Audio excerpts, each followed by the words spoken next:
係啦。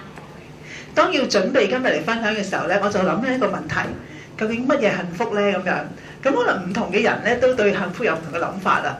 咁有一次喺校務會議裏邊咧，我就同啲同事分享話，不如咁樣啦，你哋將你覺得幸福嗰張相同埋一個你嘅感覺咧 send 俾我咁樣。咁我希望集合咗大家嘅幸福咧，帶嚟我哋嘅當中咁樣。咁呢啲就係啲老師嘅幸福嚟嘅。咁當然啦，老師幸福咧就唔等於啲小朋友幸福噶嘛。咁嗰時咧覺得好幸福嘅家長咧，佢哋會經常嚟學校㗎。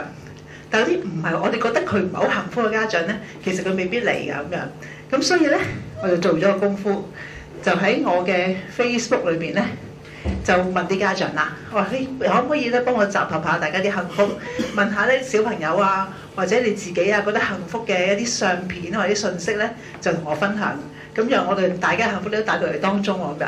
咁有啲都係啲家長啊、啲小朋友嘅分享嚟嘅。咁唔知道對大家嚟講咧係點樣叫幸福咧？其實頭先咧，當幾位講者去分享嘅過程裏邊咧，都同我哋分享咗好多。其實可能我哋好多共鳴點啊！即係例如我哋老師點樣能夠幸福咧咁樣。咁我覺得我哋老師會感覺到幸福咧，其實好多時候佢進入校園裏邊，同我啲學生嘅相處咧。佢會有多啲空間去感受我哋班小朋友。其實咁有時喺學校裏邊嘅工作咧，有啲係好科學化嘅，真係要睇數據嘅。但係同一時間有啲咧就係好藝術㗎。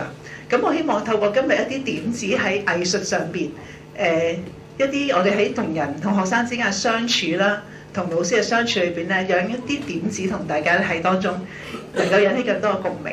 咁樣咧就同大家分享一個地方。頭先都有主禮嘉賓都有分享過，即係其實學校我哋一班同事走埋一齊咧，其實最重點嘅就係因為有班學生，所以我相信咧，我哋能夠嘅相遇咧係因為一班小朋友。咁點樣透過大家嘅工作，能夠喺小朋友裏面產生果效？我相信嗰份滿足感咧，就成為我哋老師繼續延續落去一份幸福感。咁我哋發生咗啲咩事咧？咁樣有幾個故事同大家分享。咁就而家我哋學校因為做咗一個嘅工程，整個校舍裏邊。咁我哋當要設計成個校舍嘅過程裏邊咧，就要諗唔同嘅特別室有啲咩嘅功能嘅裏邊發生。咁我就爭取咗一件事情，就係一個我哋嘅 cafe， 係啦，類似我中學嘅家政室嘅個諗法咯。咁點解有呢件事情咧？就係源於咧，就係我哋每一年咧都會同啲6年班學生咧去一個5日4夜嘅 camp， 裏邊有一個活動，就係班學生咧就會落到去，我哋通常就去長洲，落到去長洲嘅街市咧，佢就負責買嗰晚嘅餸。咁佢就會 list 俾佢哋啦，唔該你買呢啲嘢啦，我哋要環保喎，咁你點樣處理好嗰日嘅晚餐啊咁樣。咁佢就去到唔同嘅店鋪裏邊咧，就購買佢哋需要買嘅食材。跟住咧，呢班學生咧就，我發覺可能我哋即係本身係間私立學校啦，即係班小朋友真係太被照顧啊！佢哋唔知道玉子豆腐係咩？我想問，其實我哋當中有冇同工知道玉子豆腐係咩嚟㗎？知啊嘛，係咪？但係佢哋係唔知㗎。佢哋會四周圍去到我哋覺得冇可能嘅地方，都會問：請問有冇玉子豆腐買啊？骨牌咧，大家知道咩叫骨牌啊嘛？即係豬肉檔買到嘅骨牌。佢哋可能有機會咧去喺南貨鋪問佢：你有冇骨牌買咁樣？跟住咧，我哋每一次見到，其實唔係一年係咁喎，係好幾年都發覺，我哋班學生完全冇呢啲咁基本嘅生活技能。咁點算咧？將來佢唔會成日喺我哋身邊噶嘛？咁我哋有個期望嘅就係喺小學階段裏邊，佢至低限度都識煮個即食麵，冇咗我哋喺身邊，佢唔死得先啊嘛，係咪？咁所以到當時咧，當校舍轉變嘅時候咧，我就好想有一個類似家政室咁嘅功能嘅地方，所以個 cafe 出現。咁當呢個 cafe 出現之後咧，咁當然啦，有個咁嘅課堂咧，有得配套要去考慮嘅。咁我哋咪暫時未完成到成個計劃，但係咧我就做咗一樣嘢，就變成我哋嘅 cafe。最初咧，我哋自己去幼稚園咧，佢就會做多幼稚園嘅點心茶點安排。咁喺呢個時候咧，後來我哋發覺，咦，可唔可以做多少少？就係見到小朋友嘅需要咯。咩需要咧？就係有幾個女同學，佢專登咧有一日嘅小息咧，就入到我哋嘅辦公室，即係入到行政辦公室就同我哋傾啦。佢話：校長啊，各位主任，我哋可唔可以咧？你估下佢最想喺學校裏邊買啲咩小食啊？嗱。不如你同側邊嘅同工都分享下，你估小朋友喺一個小學階段，佢最想食嘅零食究竟係咩咧？或者最想學校能夠供應到俾佢咩咧？咁樣有冇咩諗法咧？咁啊時間關係，我開估啦。原來呢班小朋友走嚟你話俾我哋聽，學校可唔可以賣菜俾我哋食啊？跟住再諗下賣菜，即係我冇諗過細路仔竟然喺學校裏邊想食菜啊！咁但係跟住就諗下，我哋小食部都有個姨姨喺度，其實佢冇咁樣嘅時間去做呢件事情，同埋基本上我哋估計啦，冇乜市場啊嘛。咁佢賺唔到錢，咁點算咧？佢唔做喎咁樣。咁但係諗下唔係喎，你自己有 cafe 啊嘛，咁我哋不如自己做啦。然之後咧，我就開始喺 cafe 裏邊咧就買啲小食。開始嘅過程，我覺得都幾開心嘅，因為我哋其實好突然嘅，因為個小朋友有要求，跟住我哋做咧，其實人手分配上面咧，有啲地方我真係要重新建構。咁所以開始嘅時候，差唔多成2個月咧，基本上我就係個店長嚟㗎啦，即係人哋有貓店長咧，我哋有校長店長嘅 OK。咁就小息嘅時候咧，佢哋會上嚟買嘢食。咁我聽到好多故事啊，即係好多時候都係喎，小朋友咧想講嘅嘢咧，佢哋未必會喺，即係好似頭先小朋友咁走嚟揾我哋傾。有啲時候可能佢哋自己交流嘅過程裏邊咧，好真實嘅嘢就講咗出嚟嘅。譬如我啲學生會講咩咧？個老師拖堂真係好麻煩，個老師拖堂好麻煩。OK， 平時我哋未必會咁同我哋講，但喺個 cafe 裏邊咧聽埋好多呢啲故事。咁我就問啲學生啦，話咩叫拖堂先？咁當然咧，小朋友聽講嘢咧，同我哋接收到嘅定義可能好唔同啊嘛咁樣。個小朋友竟然可以話俾我知。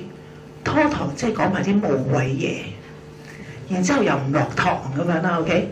咁我就覺得好有趣啊成件事情，因為佢有一啲佢自己嘅諗法同定義，佢分辨到嗰啲事情其實喺個課堂裏邊其實個價值同意義喺邊度。當然啦，小朋友同我哋定義件事情有啲分別噶嘛。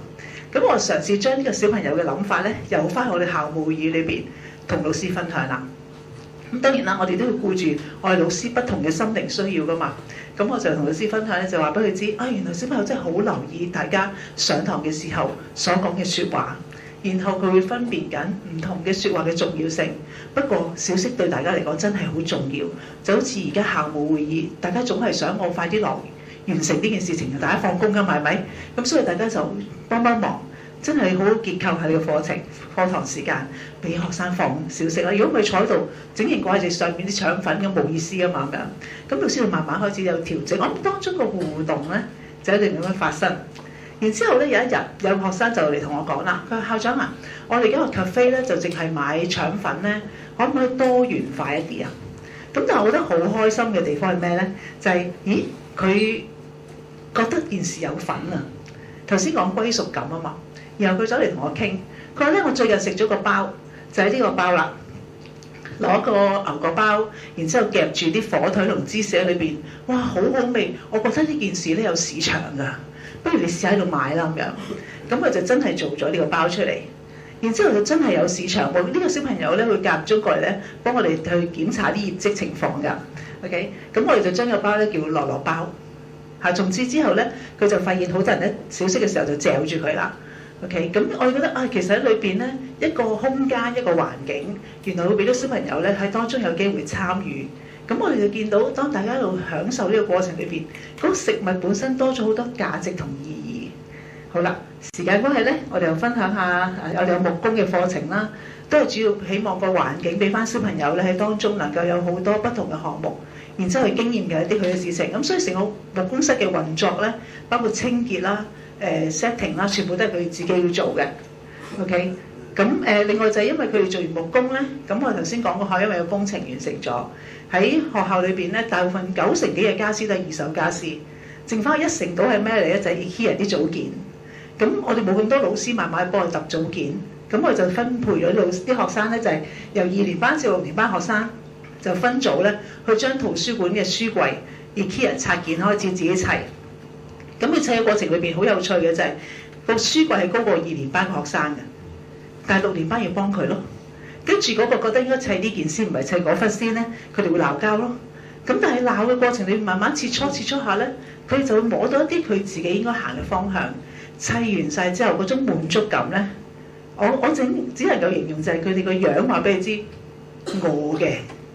咁然之後，所以我就建議咗一件事情，我話每位同學請你哋喺呢個書架上面簽翻自己嘅名，希望有一日當你成為爸爸媽媽嘅時候，你帶你仔女翻嚟學校，能夠話俾佢知，呢個就係阿爸2年班嘅時候嘅作品。亦都希望佢哋貢獻咗一件事情咧，唔係再係自己擁有，而係能夠去貢獻翻俾更多人去使用。就好頭先所講，幸福係源於一個小店開始，唔係因為佢擁有好多。學校裏邊有好多唔同嘅點子，就係我哋頭先講過，而家科技好發達啦。家長同我哋溝通，我哋 Facebook 啦，咁你同事咧都會希望將即係學校裏邊唔同嘅情況咧，同我哋分享。咁我哋係淨係老師嘅群組咧，都有唔同嘅 WhatsApp group 噶嘛。咁好多時發覺咧，同事咧就會將一啲佢哋喺學校裏邊發現到啲小朋友嘅亮點啦、啲窩心嘅地方啦，就會喺我哋嘅群組裏邊分享。例如今日呢要做咩咧？就係嗰朝早7點零鐘，有班小朋友翻去做體能嘅練習。回南天，學校啲水管不停咁滴水，但係就喺呢個時候咧，我哋望到有幾個學生，佢哋即係行過運動我哋嘅體育室，跟住見到呢個場景，佢唔想有人跣親，佢就幫佢抹啦。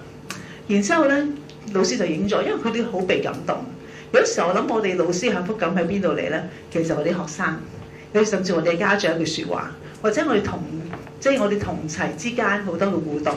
但我相信學生係好重要一個元素咯，係啦。咁我哋又會彼此喺群組裏邊多啲不同一齊打氣啦。時間關係，我哋一齊跳啦。咁我諗學習最重點係其中一樣嘢就係學習知識，但係更重要我諗係學習點去愛自己，亦都愛身邊嘅人。有呢份感覺咧，我有幸福。最後咧，我想 show 一張相俾大家，係啦。雖然時間夠，一定睇呢張相嘅。呢張相咩嚟咧？就係當我整理緊啲過去學校嘅片段嘅時候，我覺得好被幸福嘅感覺。因為有一班人同我哋一齊喺度互動，短短嘅分享，盼望都能夠大家彼此嘅啟動，呢個過程裏邊，大家都喺腦裏邊即係有啲引發到喺大家嘅工作嘅場景，或者你學習嘅生活嘅場景裏邊，都能夠牽起到好多人一齊去營造更多幸福。多謝大家。